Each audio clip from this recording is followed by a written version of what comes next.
Hello ဓမ္မအားလုံးမင်္ဂလာပါ fresh ကနေပြီးတော့ပြန်နေကြိုဆိုလိုက်ပါတယ်ဒီကနေ့ကတော့ဇလုံးသမင်းစားဖို့အတွက်ချင်ပေါင်ကြော်လေးကြော်ပါမယ်ချင်ပေါင်မွေထားတာလေးကိုမြစ်တွေကြော်ထားတဲ့ထဲကိုထည့်ပါမယ်ပြီးတော့ငရုတ်သီးစင်းလေးတွေထည့်လိုက်တယ်ဆိုလို့ရှိရင်တော့အလွယ်တကူချက်လို့ရတဲ့မြစ်ချင်ပေါင်ကြော်လေးရပါပြီပြီးတော့တွဲစားဖို့အတွက်ချက်သားလေးကိုလည်းကြော်ထားပါတယ်ကဲဇလုံးသမင်းလေးနယ်ဖို့အတွက်ကအားလုံး ready ဖြစ်နေပါပြီဒီမှာမပြည့်ရရဲ့ချင်ပေါင်ကြော် special ကြော်ထားတာကျွန်တော်ရဲ့အကြိုက်ကြက်ကြော်လေးပေါ့နော်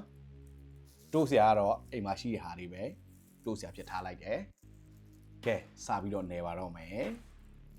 မပါမဖြစ်ကတော့မပြီးရပါချင်ပေါင်ကြော်လေးကထည့်မယ်ချင်ပေါင်နဲ့မြစ်နဲ့ကြော်ထားကြက်သားကြော်ထားတဲ့စီလေးနည်းနည်းထည့်မယ်နော်ကဲနေရင်နဲ့တောင်တရေတွေကြာနေပြီမွေးလိုက်တယ်တို့စရာတွေထားမယ်ကြိုက်တယ်ပဲဆိုတော့ share ပဲရပါပြီကြည်ပေါင်းဒီမှာစားခြင်းစရာစတောင်းလိုက်မယ်နော်ဝါ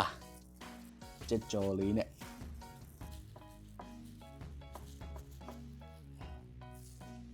ကဲစားကြပါအောင်ဗျာ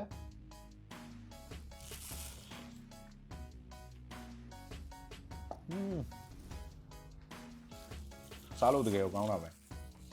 စကားတော့မပြောနိုင်တော့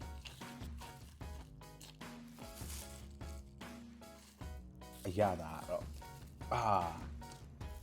ပြောပြမတတ်တကယ်ကိုကောင်း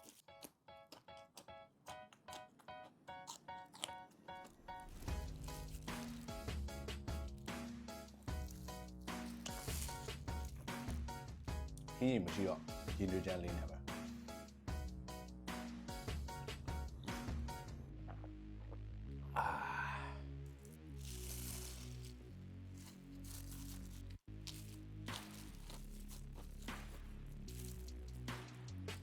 ကောင်းလိုက်ရဆိုတာလေတစ်ခါတော့အိမ်မှာဒီလိုလောက်စားကြည့်ခမင်းကတော့တစ်စလုံးနှစ်စလုံးကတော့အေးစိတ်ကုန်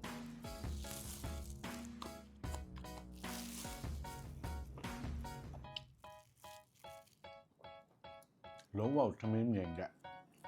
စလုံးခမင်းနယ်လေး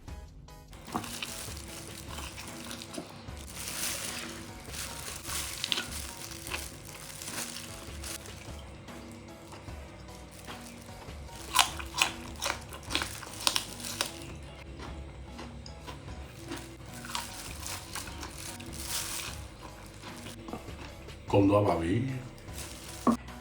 ဒီဗီဒီယိုလေးကိုအဆုံးထိကြည့်ပြီးလို့အထူးပဲကျေးဇူးတင်ပါတယ်နောက် vlog တွေမှာပြန်ဆောင်ကြမလားလို့ bye bye